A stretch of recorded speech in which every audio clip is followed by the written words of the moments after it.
Why is immigration the greatest threat facing the country? Well, first of all, I'm assuming a lot of you are Republicans or conservative Democrats, and it feels like we have been overwhelmed with wave after wave of loss.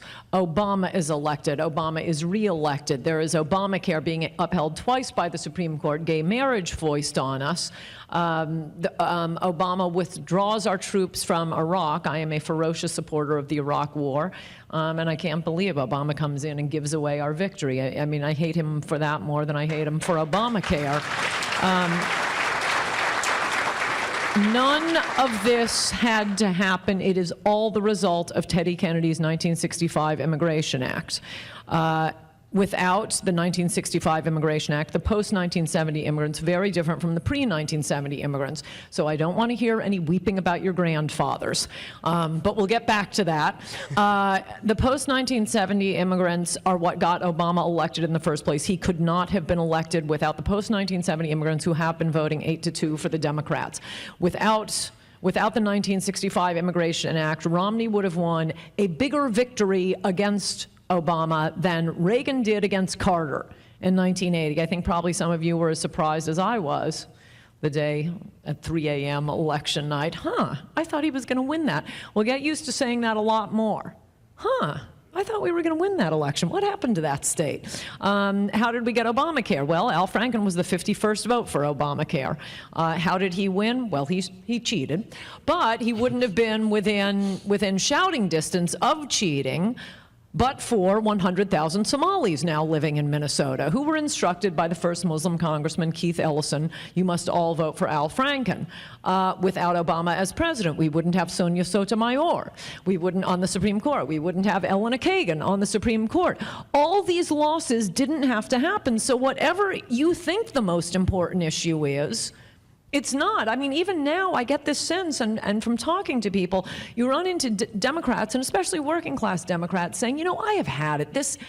The Democrats have gone too far, this hysteria over, you know, taking down Confederate soldiers and changing the name of the Jefferson Monument and the fake rape cases and Obamacare and gay marriage. That's it. I'm voting Republican. Hellfire will rain down on these Democrats. Well, that might well happen, but Americans are about to be outvoted by other voters, by foreign voters the Democrats have brought in. Now, that's only talking about the political aspect, because I'm assuming this audience cares about the political aspect, and why should you care about this issue more than anything else, certainly if you're a Republican. But it's more than that. In order to bring in voters who will vote 8-2 for the Democrats, we're bringing in extremely primitive cultures, and this is most of what my book covers. In order to make it short and very readable, it's 100 pages of footnotes. It's way shorter than it looks. You got to read it. I ended up cutting 200 pages a month before we went to press, but what I wanted to keep in, and I thought it was important to keep in, were gang rape, child rape, incest rape. We are bringing in peasant cultures. It happens that Latin America is the peasant culture closest to us, but that's not the only one. Oh, no. These are very common behaviors, as are driving drunk and dumping your crap on the ground. I mean, it is changing our culture in ways that the rich don't experience. It's never coming to Nob Hill in San Francisco. It's probably not coming to Newport Beach. It's not coming to Park Avenue. No, they just get the cheap maids. While Americans are the ones bearing the cost, not only in terms of taxes, in their schools being overburdened, in massive, school lunch programs, the hospitals are going bankrupt. No, it's ordinary Americans who are paying the costs, and most of all, I would add here, are African Americans.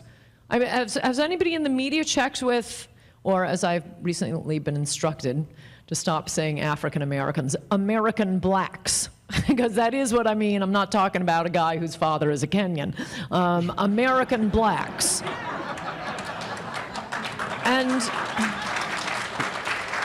they're the ones who are coming up the socioeconomic ladder, who are just getting a foothold, who, most of all, whose jobs are just being wiped out. Have you seen the black teenage unemployment rate?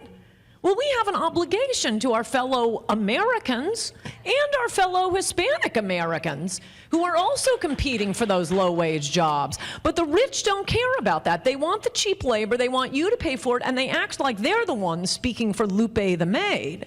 Well, no, you're not speaking for Lupe the maid. Lupe would like her wage raised. Lupe apparently decided to immigrate to America and not to Honduras or Pakistan. Lupe wanted to live in America. I would like to live in America. But the elites don't. They want to live in Brazil, where there is a very, very rich upper crust, and the rest of us are their servants. And that is what you're seeing. You have seen since the deluge of these very peasant cultures on America in order to give the Democrats votes and the rich, cheap labor. You've seen a massive increase in income inequality. And which state has the most income inequality? You're in it. California. Which state has the least income inequality? Utah, one of the most monochromatic states. So, you know, liberals pretend they care about income inequality. They pretend they care about the working class and raising the minimum wage. Here's an idea for raising the minimum wage. Stop dumping low-wage workers on the country. Then it will rise naturally through the laws of supply and demand, as it has in Australia and New Zealand.